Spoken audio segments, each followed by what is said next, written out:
Hi, Hey, good Hello. morning. sorry. Hi everyone. Thank you for joining. So just a quick housekeeping before we get the session moving. There'll be a Q&A session after about 10-15 minutes. And I encourage everyone to raise their hands because we'll be giving preference to everyone who raises their hands rather than typing their window in the chat question. So please raise your hands for the Q&A session. And I'll just get Ravi onto the call and he'll take it forward from here. Thanks. Great, thanks, Jayant. So good morning, everyone. It's great to have you on this webinar. This is the first of the webinars, and we are trying to get all the leaders in the startup ecosystem across India to come speak with you directly. Give you a chance to interact with them, get a sense of what they are thinking about the crisis that we are in. And Sateesh has been kind enough to be the first one to get this series started with us. So thank you very much, Satish. So Satish is Welcome. a Thanks for the opportunity. Yeah. yeah. So Satish is a friend of mine from several years. What he's been through the journey of being a product marketer, an engineer, an entrepreneur himself, and then a VC in several different avatars, including Draper Fisher, some years ago. So all of this, makes for someone who has been through several ups and downs. So this is not the first cycle of ups and downs that several of our leaders have seen, Satish has seen. So it really gives you a sense of the fact that this is not a unique situation, or it's not a situation that is so alarming. While it does have its set of challenges and issues, it also presents a whole lot of opportunities that will come out at the other end of the crisis. So we just wanted to give a sense of that understanding, a little bit of that perspective with all these discussions that we're going to have with all these leaders as we do the AMA. And that's the purpose of this. And we're hoping to do this, every Friday, so that you can come in and you can have these questions asked directly of these leaders. But at the same time, if you feel that you rather send in an email and connect with us that way, and that's also perfectly fine. So let me take a couple of minutes to introduce T-Hub for those who are not familiar with T-Hub, and give you what is that we do. And then I will also request Satish to start with his opening remarks. And after that, we will open it up for questions, as the session's name is Ask Me Anything. So you can ask Satish anything. If you have questions for me, I'm happy to answer them as well. So first of all, I feel T-Hub is probably a very, very unique organization that India has, and potentially the world has, because as much as people talk about startup ecosystem, startups, and so on and so forth, we have taken on a much larger mandate of actually putting together all the different stakeholders that are doing anything in the innovation space to be part of this ecosystem. As in, it is the government, it is the academia, these are the investors, the corporations, the industries, and at the same time, the startups. So we are taking a very large view of how to raise the water so that all the boats can rise, so that we can actually create some very, very interesting opportunities for all of us, and therefore make it a go-to place for anybody who's looking to innovate in their startups, in their industry, in their corporations, or in the governments. This is the place they land up in, because this is where you actually learn from the best, and the entire ecosystem is right here. And that's the endeavor that we have at T-Hub. And we have been making this happen in such a way. So a testament of this, for example, so when we ran into this crisis, the government of Telangana reached out to one of our sister organizations called RICH, which is the Research and Innovation Council of Hyderabad.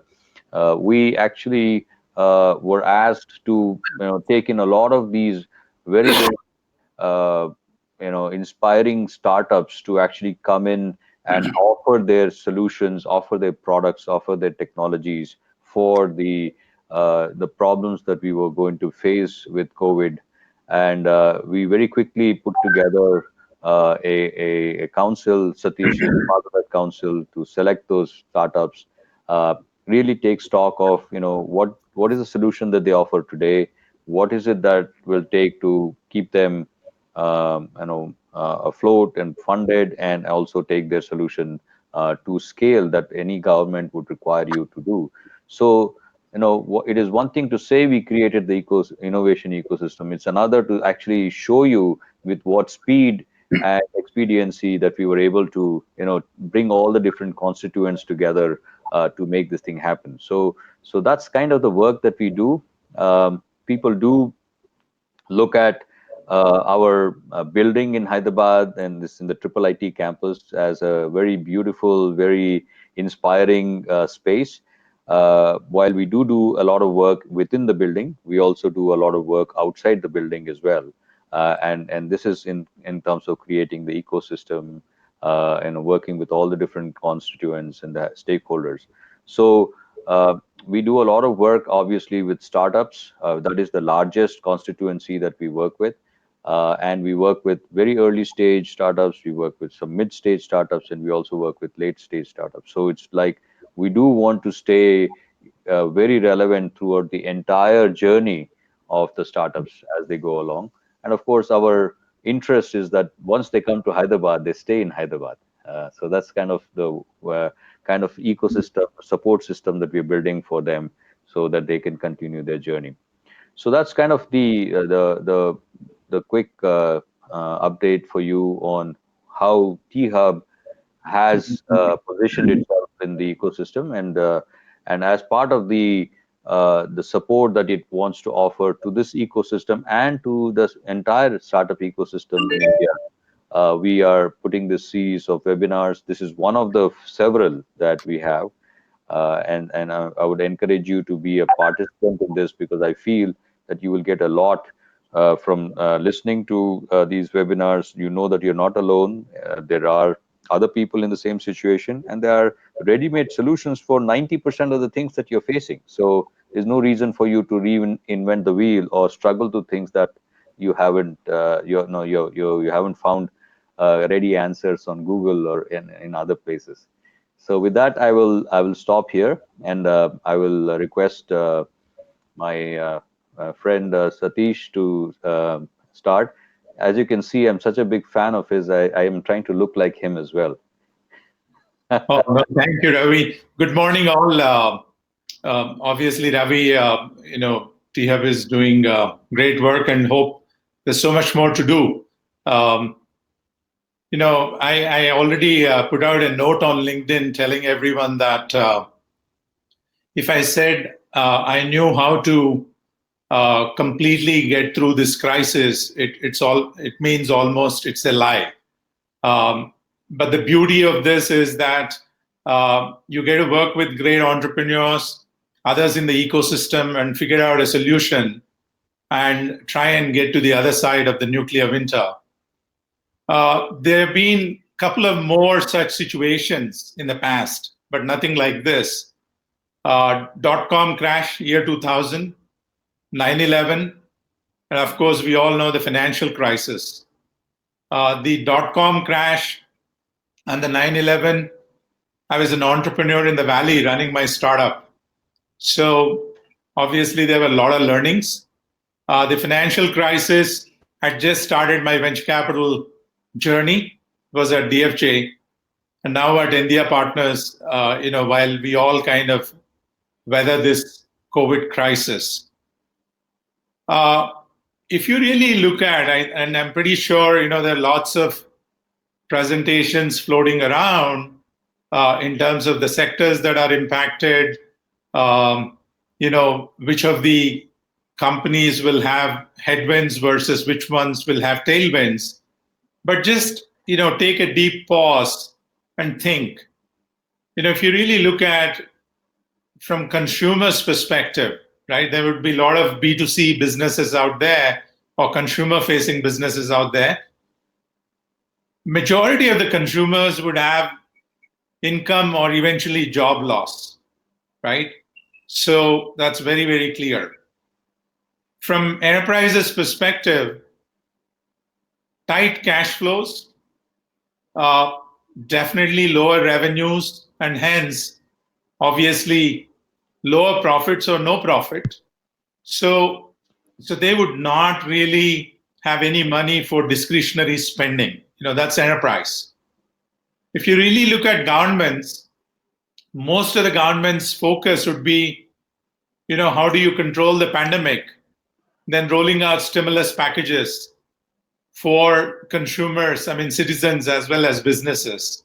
And for a long time, medium term, at least short to medium term, the focus would be entirely on, controlling the pandemic and ensuring that sense of calmness, right, within the society. So overall environment will be kind of filled with, fear, panic, and caution. And even for companies or businesses to resume their normal operations, right, to kind of get back to normalcy, it will take them a while. I'm talking about the core business. I'm not talking about the new initiatives that these businesses would launch. It would take them a while because it takes time for the supply chain to warm up. And we know that these are distributed supply chains across the globe. So it'll take time, for these to warm up.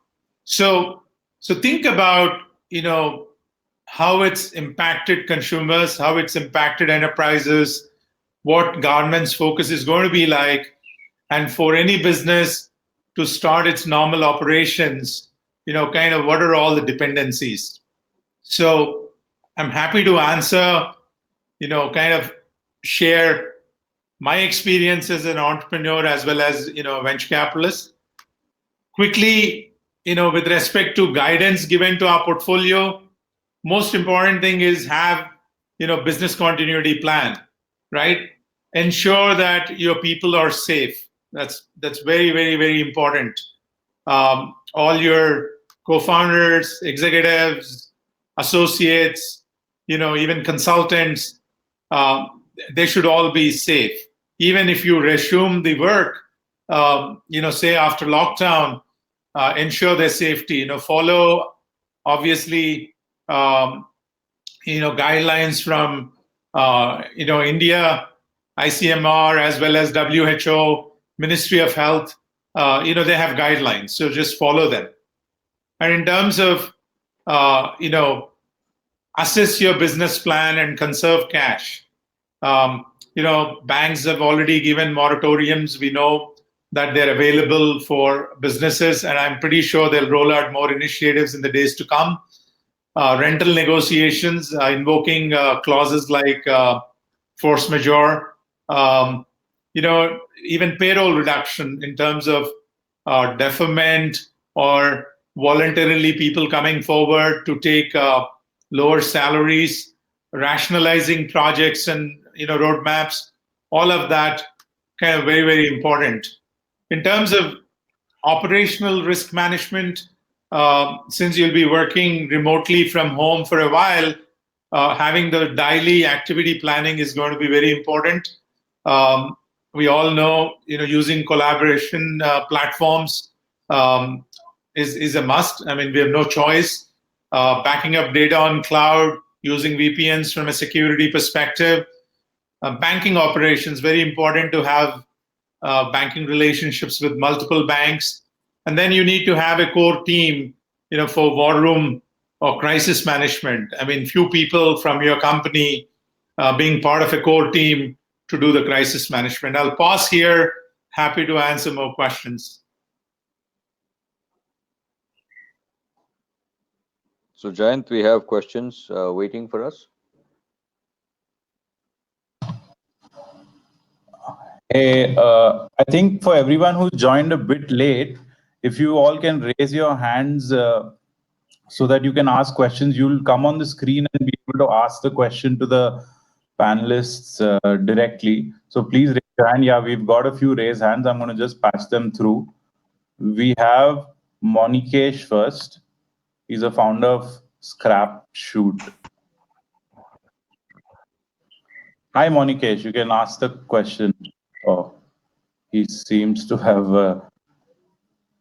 Monikesh, if you can hear us,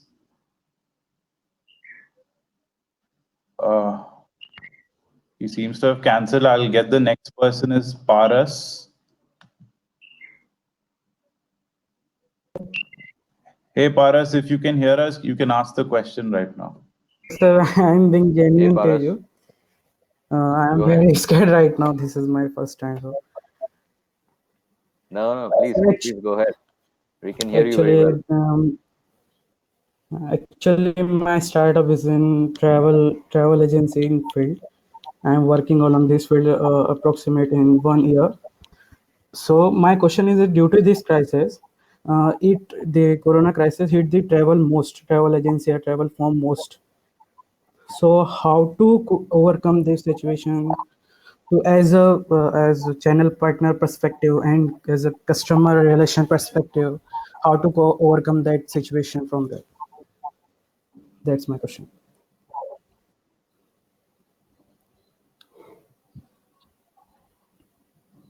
Ravi, you want Hey, me to? Ravi and Sateesh, did you get the question? Yeah, I understand that he is in the travel vertical. Unfortunately, I think that's the most affected vertical. You just have to wait and watch. I mean, you got to have very lean operations. Nothing anybody can do, whether it's travel, hospitality, Yeah. airline. I think they all face humongous headwinds. It'll take a while, so you just have to wait and watch. I don't think I have any special advice or suggestions. So Hello. yesterday I was on this call, Paras, where we were trying to understand from a government's perspective what is it that they can do. Hello. We had Deep Kalra and various other people also on the call who are bringing notice to the fact that these are the industries that are most affected. When we understand that very well, as Hello. Satish was mentioning earlier, the easiest thing for you to do is to disband the company very quickly without knowing exactly when things are going to shape up. So So there are lots just of a second. discussions that are I underway. have so Sorry. I have not heard you properly. Sorry for disturbance. I have not heard you properly. So I'm not I think getting. Yeah. Paras, Can you hear me now? Yeah, I am hearing. I think, Yeah. Okay. It's Giant. Yeah. yeah, Ravi, if you could just Giant, you talk. can hear me okay? Yes, yes, I can hear Yeah, you, we can Ravi. hear you. I think Yeah. Paras's connection is. So my connection is well okay.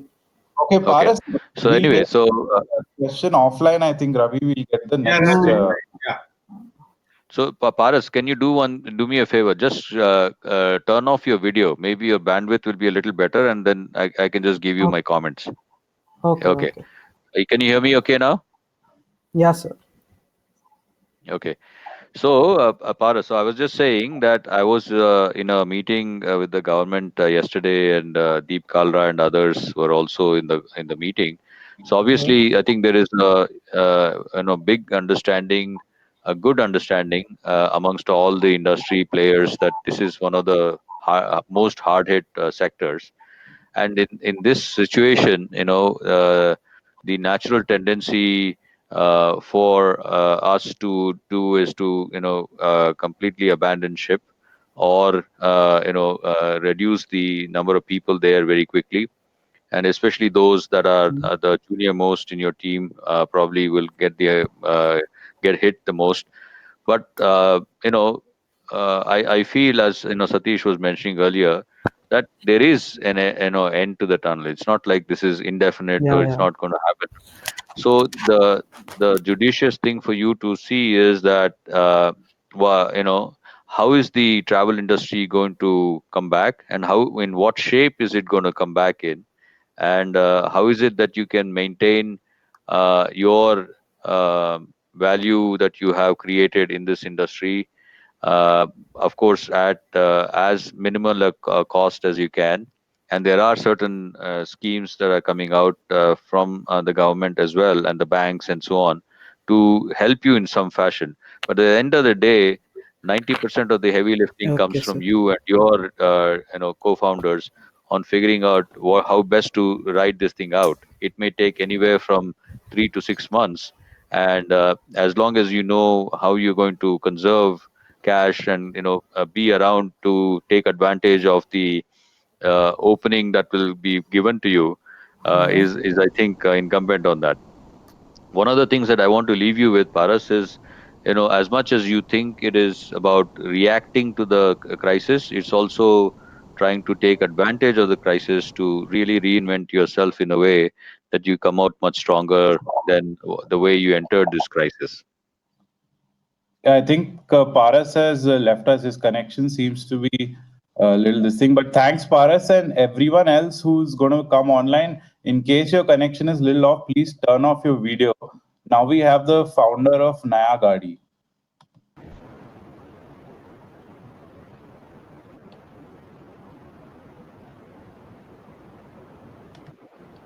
Uh, if you can ask your question now.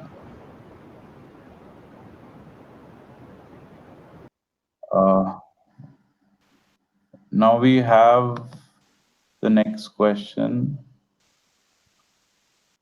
Hi, Rama, if you could ask your question. Hi.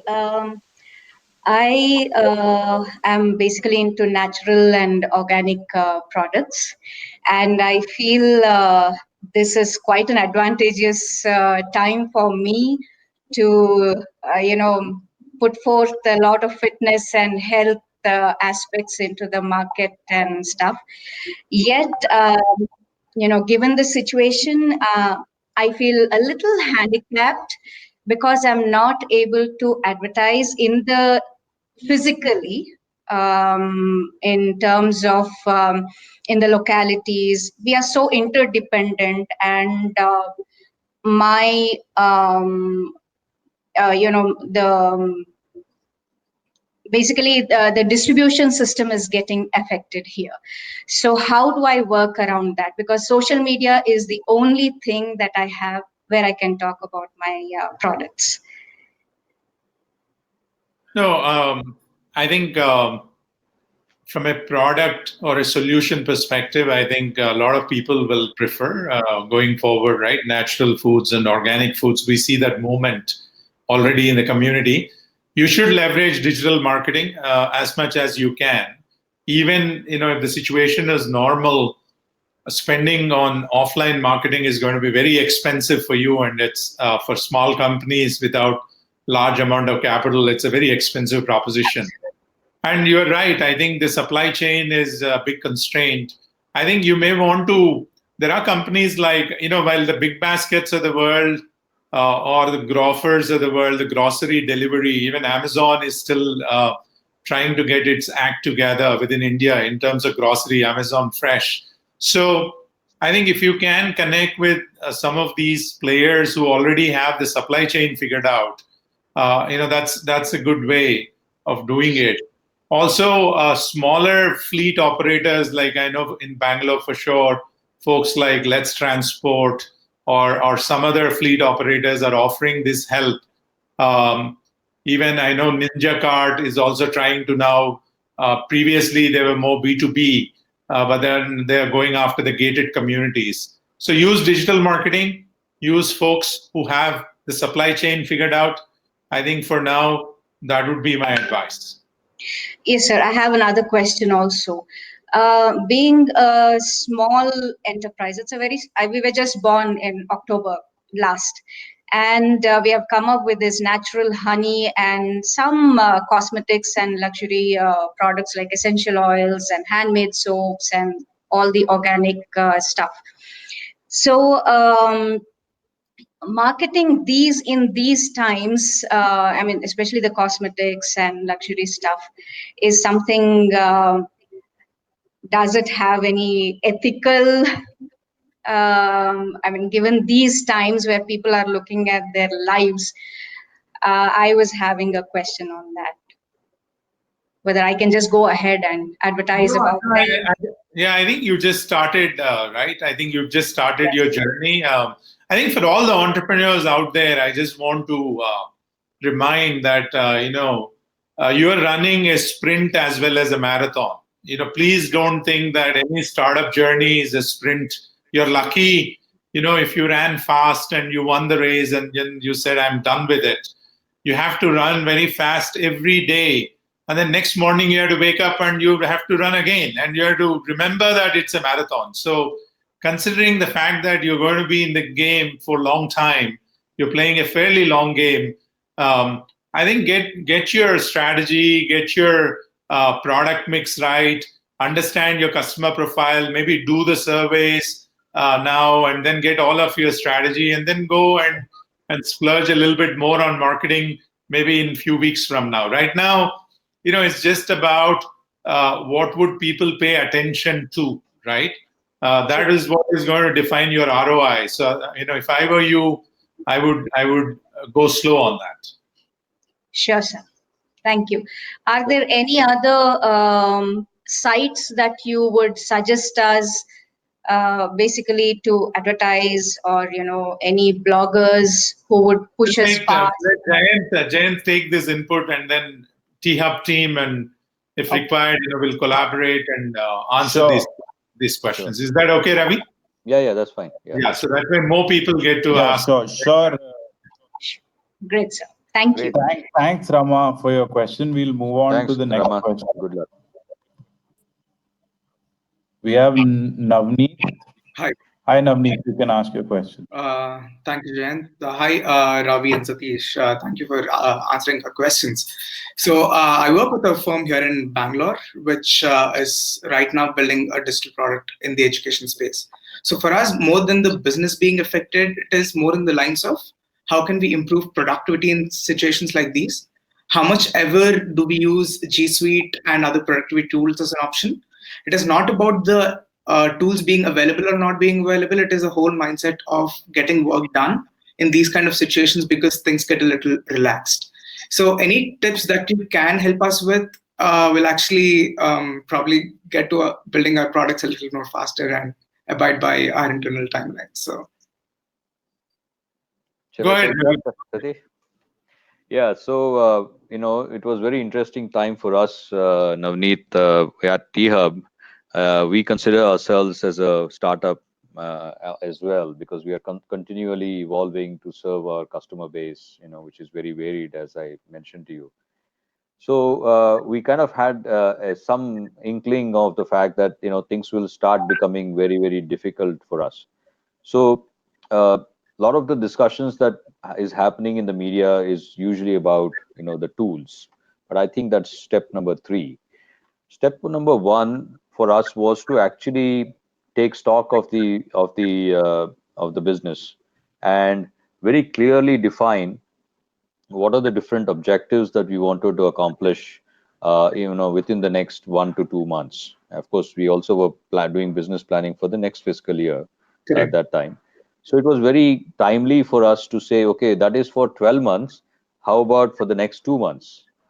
Just primarily because it would mean that we could organize ourselves in a much better way. So all the way from what are the KPIs, what are the projects that will actually help us get to those KPIs, to who are the different people within the team that will actually work on those projects and therefore contribute to the KPIs. So it was a little bit of a painful exercise, but it was an important exercise that we went through and made that happen. So within about a day or so of the Janta curfew, we were able to start getting this disseminated to everybody. So that was step 1 for us, just to kind of create that framework of what is it that the business should do. So if it's an engineer, what are the different product features that they should be rolling out, what kind of testing should they complete, or what product should they roll out. so what development they need to do, bug fixes they need to do, and all that. To engineers, sorry, to marketers, market folks, what kind of campaign should they run, and what are the kind of numbers should they be able to get through those campaigns, and so on and so forth. Which lead uh, generation, or or just getting the number of people to react to what you're doing. Correct. The second step for us was to actually monitor this on a regular basis. So we had to get people into the cadence of communicating, over communicating to an extent, because we were not there, just walking by each other's desk and saying, "Hey, how are things going? Did you get that phone call? I sent you that email. Do you understand what I'm trying to get to? Will you be able to get it done by tomorrow?" Those kind of very casual catch-ups and conversations were not happening. So we actually had to communicate a lot more than less at this point in time. And the propensity to do less is always there, because we're all here, and you may be asked upon by your family to go do something else as well. So there's a lot of distractions. Correct. So how do you really make this thing work? So we said, well, we can't tell you what not to do at home, right? But Yeah. we can tell you what we want to get done in terms of the work, effort. So we have kind of a daily cadence at, like, every night by 9 o'clock. We want people to fill out a very simple form as to what are the different KPIs that they took to handle today, and within that, the gamut of that, what are the different things they did, and they gave us all that details. So that gets put together the next morning, and then there is a report that goes out to all the managers so that they know what's going on, and so on and so forth. So we're not trying to say, guys, we are micromanaging you. We are just saying, guy, be conscious of what is required. When you do this is something that we can't tell you, because now what's also happening is that people are beginning to find their biorhythms. So some people find that they're actually very, very effective in the mornings. They wake up in the morning, they finish a whole bunch of things, and then they'll probably go wash clothes or something for the house, right? So so we are saying, great, if that's what it is, or you want to do late in the night, do it, but as long as the work gets done, right? So that was the second thing of being communicative, be conscious of the work that you're doing towards what, it has to be productive work as well. And the third one, of course, is to use tools. So all the way from just having conversations like this to actually having Zoho, or Trello, or various other task managers or project management suites, is what now we are deploying, so that people can just see where they are in terms of progress, in terms of productivity, in terms of specific issues, and so on and so forth. I think it's working fairly well. I mean, it's not exactly what we had envisioned, but we are also getting used to this whole rhythm of doing these things in this way, because we had gotten quite used to doing a lot of informal discussions in the past. Now, we don't have the luxury of that. So yeah, we are utilizing all these things. So all the way from good planning to good communication and good documentation to using tools effectively. All these three things are helping us do a lot of good work. And some of our youngsters are also getting a little bit entrepreneurial, and they're saying, can I actually come up with a solution for something? And so they're putting in extra effort for a project, a pet project of their own, like an online offering of one of our uh, offline products. So they're trying, I'll take this project on, even though it's not part of the KPI. So it's Nice. giving them the ability to create more. Okay, perfect. So I think I have a couple of good points to take away from here. Thank you so much for. Thanks, Great. Navneet, for your question. Also, I'll just remind everybody that try and restrict your question to only one, so that everyone else gets a chance as well to question. Now we have Shiva Prasad, founder of Indriyan Data Analytics, joining us. Shiva, if you can. Looks like he's not able to join. I'm going to move on. We have Srikant. We have Srikant founder of eImpact. Thank you, Jed. Morning, Ravi and Satish. Thank you for sharing your thoughts and, more importantly, for taking the time to indulge us. My question is regarding B2B SaaS products. Earlier in this conversation, Satish had mentioned that companies are going to be cash starved and their priorities are going to be core to their existence. In such a scenario, do you think we should change our approach to POCs in terms of whether we should be stuck up on our principles of giving POCs for a cost or versus giving it for free? Yeah, no, I think cloud and SaaS products, I think they're more tailwinds, in terms of these sectors would benefit. But important thing is, I don't know in which vertical is your product and if you're targeting India market or regional or global markets. Can you tell me a little bit more about? So mine is in HR, more Okay. of OD, more in OD space. Yeah, what aspect of HR? Talent discovery and talent management. Yeah, so I think especially when people are going to work from home. I mean, I have an investment in a company called Darwinbox. So Darwinbox is HCM platform for cloud. Learning and development to engagement to compliance, leave attendance, payroll compliance to recruitment and induction. All of that are very essential components. And one of the key discussions that's happening is that this particular event is going to change the way we're going to work in future. Even after we diffuse and get through this crisis, it's going to redefine, just the way 9/11 kind of redefined the security systems around the world, especially in the airports. So similar way, I think the workforce management and how workforce would contribute even within a particular location or across states within a country or across countries is going to change. So certainly offer POCs, get your customers to engage with you, even if they don't pay, and if they see value, in the next 30, 60, 90 days, they'll start talking to you about budgeting for a product like yours.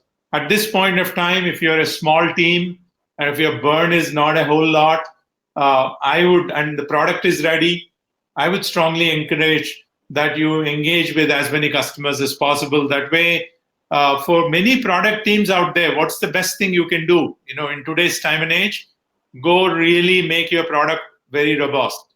Go work on all those bugs. Go work on all the new features that you are planning. Put all your energy into making your product world-class, scalable, secure. That's what is very, very important.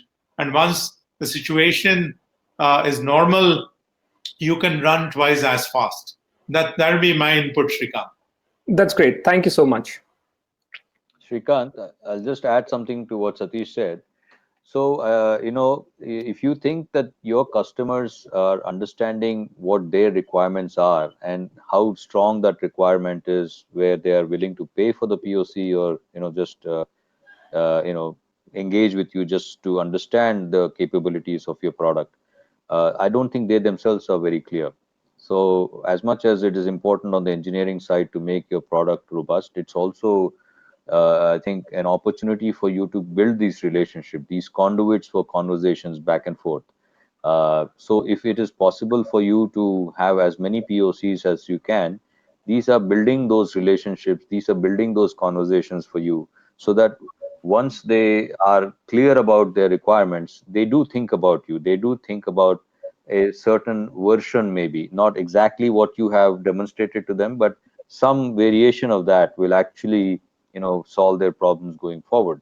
So if you have the cash flow and you have the wherewithal, I think you should do as many of these as possible, because people are willing to converse, but they're not willing to make decisions at this point in time. Thank you so Also much, for all Ravi. the startups, sure, Srikant, for all the startups out there who have a product or a solution ready and have customers, focus right now a lot more, like what Ravi said, on customer loyalty. Keep your customers really happy, existing customers, find out what else they want. Going for new customers, trying to acquire new customers, at least in the next 30 to 60 days, I would, if I were running the company, I would slow that down a little bit. If I have a critical mass of existing customers, I would focus a lot more on them and keep those relationships really tight. Yep. Okay. Thanks, Srikanth, for your question. We'll move on to the next one. We have Surya from Syrup Technologies. Hello. Hi, Sateesh. Thank you for spending this time with us. We are an automated driving technology startup. Like we are based in both US and in India. Though we believe transportation is still going to be needed, like in some way, shape, or form, like even after this crisis. But my question is really how is the investment activity going on? You as personally as an investor, are you seeing any? Are you still seeing any deals, or are you making any decisions in investing, or any specific kind of technologies you're looking for currently, for yourself as well as in general opinion about the industry that's going through the crisis right now? I think for all the investors, and Ravi can chime in after I'm done, for all the investors right now, the highest priority is managing their existing portfolio, right? Look at which ones are cyclically affected, which ones have structural issues, how much of a runway each of these companies have, and then diffusing the crisis, almost kind of becoming, part of the management team. Don't go run these companies for them, but be available for these founding teams so that you can help them navigate, these rough waters. That's the first priority. The second thing is communicating with our investors. Very, very important. All of them from around the world want to understand what our guidance to our portfolio is and how we are going to get to the other side of this nuclear winter. Third, definitely look at interesting companies. I don't think, while there are some announcements that are coming out about new rounds of financing, these were all the decisions made 30 days ago or 6 weeks ago, and they're announcing them now. Right now, I doubt if there are lots of new investment decisions that are being made. It'll take another 4 to 6 weeks. We continue to talk to select few. For example, in our hot pipeline, maybe there are 3, 4 that we're engaging with, doing diligence. Automated, autonomous vehicles, forget the driving assistance, but autonomous vehicles, I think, is a sector that will benefit because of this crisis. I think post this crisis, especially in controlled environments, in warehousing environments and large communities, given that obviously it's going to be sometime in these situations, it's very difficult to get people to work. Autonomous vehicles will kind of get momentum. I have a couple of investments in this space. There's a company called Alpha ICs, which is doing the microprocessors, edge microprocessors. Another company called Steradian Semiconductors that is doing imaging radars for these autonomous vehicles to track and classify the objects very accurately in their surroundings. I strongly believe that that's a sector, not immediately, just like if you really look at the tailwinds are for cloud businesses, online education, healthcare, telemedicine, online, not discretionary commerce, but essential commerce. I think they all have positive momentum right now. But right after that, I think sustainability, autonomous vehicles, all of this will have positive momentum. Sure. By the way, we are actually doing the core technology for a high reliability lane keeping and platooning, and we are seeing a lot of traction with the airports, airport people movers. So of course, it's kind of related with what you kind of mentioned, like, so that's why I wanted to definitely mention what we are trying to do as well. Like. Certainly, Surya. Ravi, I don't know if you have anything else to add. Yeah. No, nothing much. I think you covered all the points. So thank you for your time then. Thanks. Good luck. Thanks, Very Surya. exciting times ahead for you, Surya. That's all I All can right. say. Thank you. Good.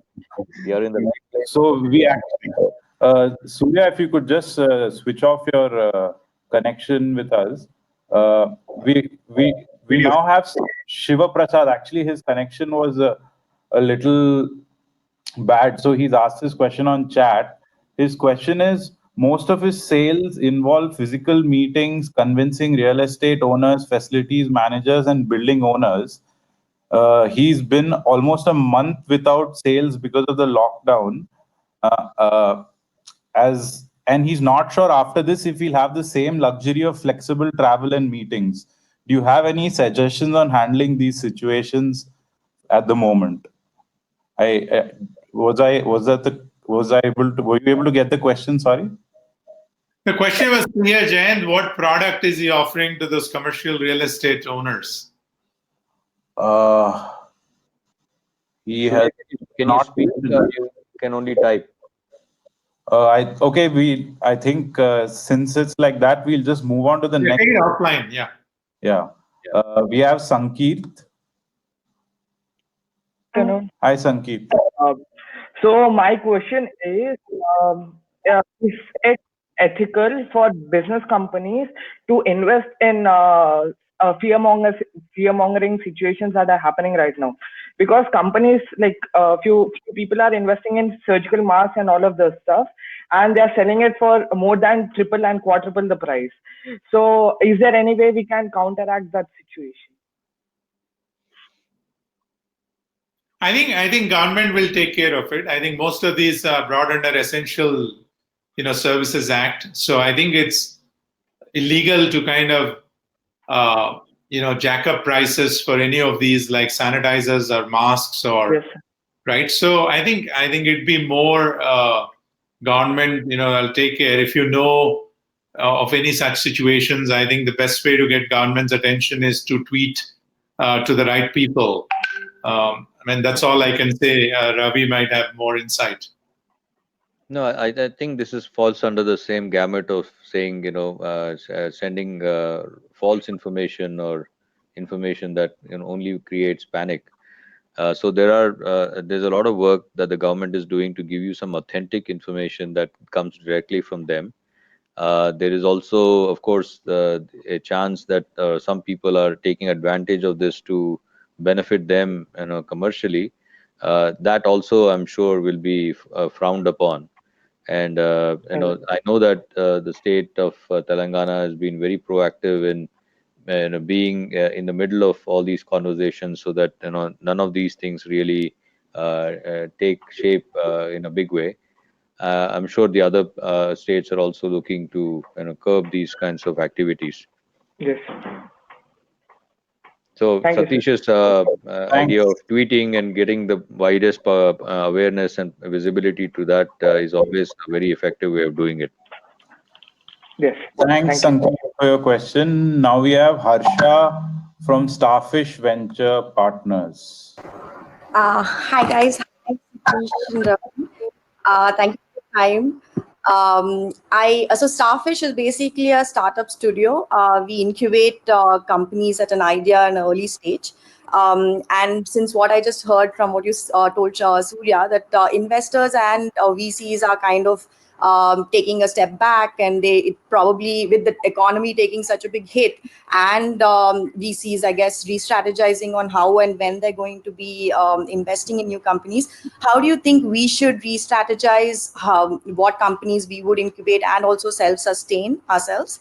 And when do you think VCs are going to bounce back and start investing again? I'll answer and then have Ravi kind of chime in, right? Whether during this time or any time, we always talk about this. I'm sure there were many panels Ravi and I were part of, and all of you folks have attended conferences or you've spoken at conferences. We ask entrepreneurs, is it a vitamin or a painkiller, right? when they present their idea. The second question is how large is your market opportunity, and is it, um, does it require lots of cash, or is it you're going to use optimal cash and then get to escape velocity?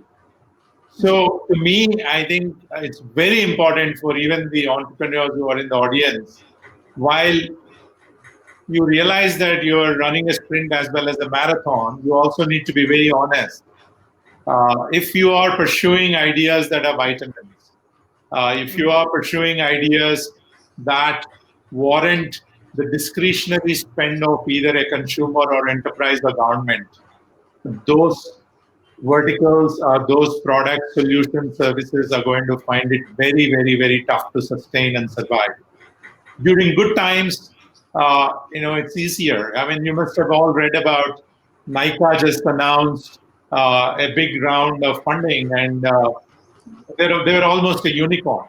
Nika is this fragrance, online fragrance and cosmetics brand or company. And then they talked about the difficulties in their business. They talked about how their business is being hit in lieu of what's happening out there. So, uh, my humble suggestion to all entrepreneurs: be very honest, analyze your business, and see if it's a must-have or nice to have. And if you don't get a good answer, go to your advisors or go to your angel investors and talk to them. Focus on companies or ideas that are must-have. If it's really nice to have, I think that'll be medium term, not short term. Investors will take a quarter or two to redevise or revise their strategies and ramp up investments. This whole thing is going to last at least uh, a year or two. I'm not talking about the lockdown situation and shutdowns. I'm talking about the effects of this and how different components of the supply chain, or because nations themselves are going to focus on their business continuity protocols. We have seen companies working on BCPs, but nations have to work on BCPs now. And they will have to organize their supply chains and have to have local initiatives so that next time they're not dependent on other nations during the times of crisis. So, my earnest appeal to all the incubators or accelerators or even entrepreneurs is do a thorough due diligence, figure out is it a must have or nice to have, and then plan your strategies accordingly. And investors will take a quarter or two prior to opening up their checkbooks. Ravi? So I'll just add to that. So I think Satish covered a lot of these points. So Harsha, for me, as much as you feel there is a reason why these VCs or investors are stepping back, and why? Because they're unclear as to whether they're making the right decision. Is this the right market? Is this the right technology solution for the market or whatever, right? I think it's as important or even more important for the startups to also take a step back, because if they are actually taking the money in and creating an acceleration of that process uh, by bringing in the money, they are going in a direction that may eventually end up being absolutely irrelevant. A market that is going to not going to pan out for them, because that's the way it is going to be. So I think as much as investors are investors, startup entrepreneurs are the biggest investors in the startups. So they also want to make sure that really you're not going after something or raising money or wanting money where you don't know exactly if that's the direction that you want to go in the first place. So one obviously practical aspect, if you're already along the way, you already have startups, already have customers, you have revenue, the question is, what can you do as a stopgap arrangement uh, to continue the business, in some small way or in some sustainable way for a long period of time, for 6 months. That's obviously a consideration. But at the same time, it is also a possibility that there are certain schemes coming out from the banks and so on and so forth, where there may be some working capital help that you can get and so on. to actually see how you can, prolong your wait to make sure that you are actually coming back into the market at the right time. So going Yeah, back and to now more than sorry, no, now more than ever, I think the entrepreneurs of the startups are even more kind of shaken up because they don't know if their future for the next even like a year or two, like Sateesh mentioned, is going to even help in building their company as planned. So the entire roadmap is changing for it. That's the word. You said as planned. So maybe the plan has to change. If the plan Yeah. changes, it'll be fine. So I'll go back to a comment that Satish made. So, we have something in T Hub called corporate innovation. This is where we teach or actually mentor or whatever you want to call it, industry, that is looking to work with startups. So basically, we are doing all that activity so that the startups can get acquired by them. So we're trying to create that mindset within the industry.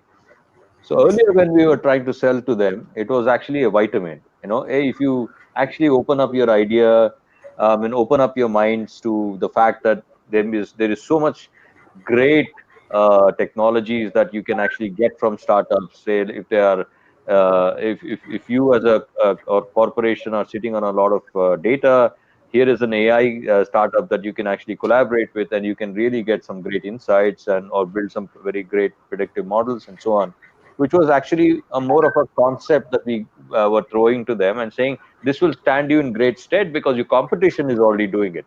But they really didn't feel the pain. Yeah. Now we are actually selling to them saying, oh, it's no longer an option.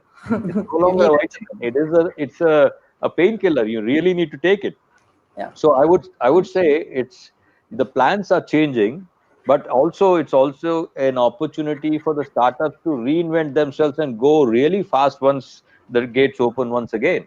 So there is That's no true. reason for you to think, that it's actually a bad thing. Yes, bad thing to the extent that you have some fixed costs and so on and so forth.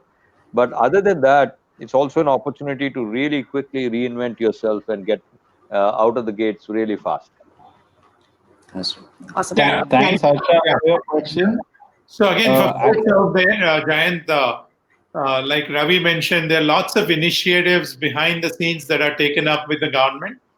Hopefully, we'll see some results in terms of how do we continuously sustain the momentum in the startup ecosystem overall.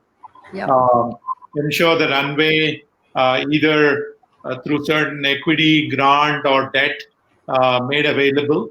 Time will tell what would be the package be like. Uh, my point was you have to have clarity whether it's a cyclical issue or a structural issue, right? If it's a cyclical issue, you have to have patience in terms of how do you redesign your strategy. If it's a structural issue, obviously you got to go and think and see what to do. If it's both cyclical and structural, I mean, you can make that decision very quickly in terms of, Yeah. you know, Letting go. like, yeah. Yep. Perfect. Thank you both so much. Thanks, Harsha. I think if I could request the speakers, in the interest of time, because it's already 12, if only one of you could answer each question, Sure. probably get through a bit faster. And I the don't next know, question, Jayant, if we have time to answer too many questions. So maybe maybe we have to take because all, we have about 10 more, so probably one or two more at least. yeah, at least two more. Yeah. So yeah. Okay, so just before we finish, we'll take a couple more questions and then finish the session. Whoever hasn't got a chance to ask their question, please put it in the chat window. We'll try to get Ravi and Satish to answer them, post the session offline and send you the answers, hopefully, if possible. Otherwise, someone from our team will answer them. So let's move to Uday now.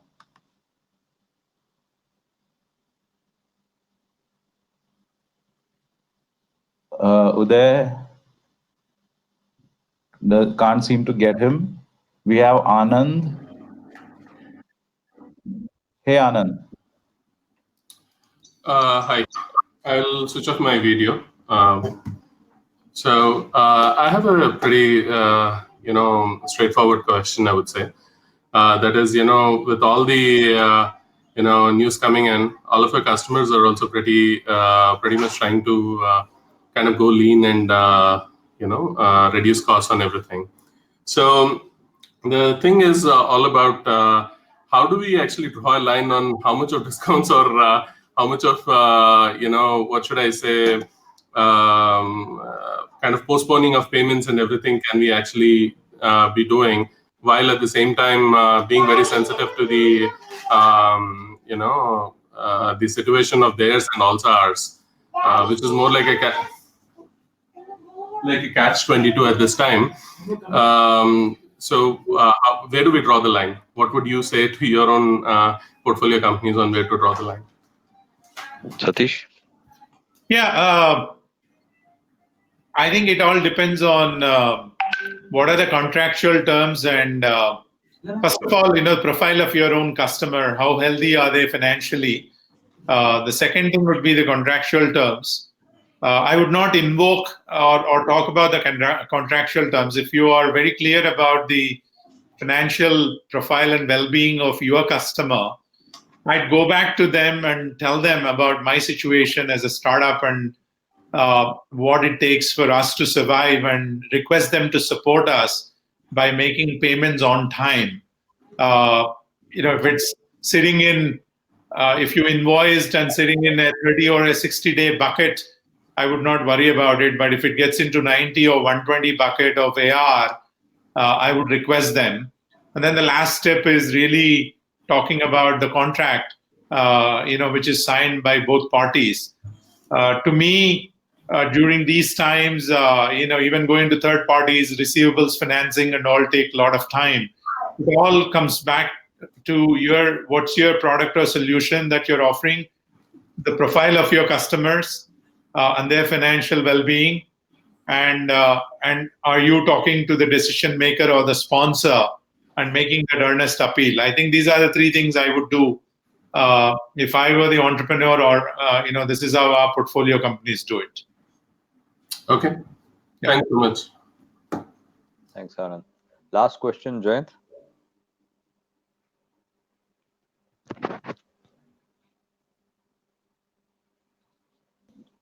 Jayant? Hi, can you hear me? Oh, got Surya now. Yeah. Yeah, okay, hi. Yeah.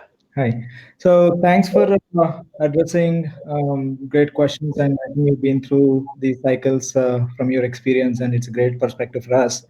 So my question is about investors, and we are actually in the process of raising seed funding. And my question is, given the circumstances right now, how do we continue to pursue the new investors? That's the first part. Second part is, how do we keep the conversation going with the existing investors in the existing in the pipeline right now? You want to take that, Sateesh? Yeah, I can take it, Ravi. Yeah, so Surya, I think you should ask your investors, especially the ones with whom you're further along, ask them an honest question. What time frame will you make decisions? Will you be investing in the next 1 quarter, right? What is the pending due diligence? So I think these are the questions you should ask. I have 4 or 5 companies in the pipeline right now, where we are engaging with them on a regular basis. I've told them that it is going to take us a quarter. One cannot mislead you. And also be aware that term sheet is non-binding. I mean, many times when people sign term sheets, they don't go back unless they see some skeletons in the closet. But otherwise, it's a non-binding thing. You having that honest conversation with the investors with whom you are further along, what else is pending from a due diligence point of view? Are you comfortable to invest in lieu of what has happened in the last 30 days? What time frames would you be writing a check? And if you get those answers, you'd be able to make better decisions for your own company. Sure. I believe most of them will give you straight answers. They're not going to spin the wheels. Yep. Makes sense. Thanks, Surya. Any closing words, Ravi, before we end, or? Yeah. Sure. So, as I think both Satish and I have been saying, I think this is a good time for you to look at the startup that you guys are building. The very interesting thing about this time is, it's like a river that is running water at a very low level. So you're beginning to see all the rocks. You're beginning to see all the obstacles, and you're beginning to see this in plain sight rather than it being covered underneath, and somehow your boat hits this and gets damaged. So I think it's a time for you to take stock of the external environment, but also take stock of your internal strategy, your own and plans that you have, because you have the time, you have the ability to reflect on what's going on. And once you do that, I think there will be a lot of things that you probably had put away because you were running so fast and you were moving so fast that you were not really addressing head on. Maybe an opportunity for now, for you now to do that. And so I wouldn't get too concerned. All of us, including Satish, has gone through the worst of times. We thought, oh my God, will we ever get out of this thing? And here we are again, going back to the next startup, and then the next startup, and the next investment. So it'll all pass. I think it's for you to keep that faith in your abilities, and in your abilities of the team and the investors that you have brought in, will stand you in great stead. I think it's a great time to really rethink and reimagine the future. Satish, you want to add anything? So I'd say stay safe, stay healthy. I know we're all locked down. Work out, do your yoga, meditation, whatever. It's very, very important. I think maybe just listen to this news or tune into this news maybe once a day about this COVID crisis. Otherwise, your friends or they will let you know what's happening out in the world. Don't try and be in a panicky mode. The most important thing is I remember it's all in the mind, right? I think the battles, the strategies are all devised in your mind, and first you have to conquer that in your mind before you go and implement out there. Good luck to everyone, and wishing you all the very best. Thanks for the opportunity, Ravi, Jayant, Mansi, and Tarun. I will reply to your question offline. Thank you. Thanks, Satish. Thank you, everyone. Thank you, everyone, for joining. Huge round of applause for the speakers. And everyone who couldn't ask their question, really sorry, but Mansi has put her email address in the chat. You can directly write to her, so it'll definitely be answered. Thanks, everyone, for coming again. Thank you, Ravi and Satish. Thank you. Bye-bye.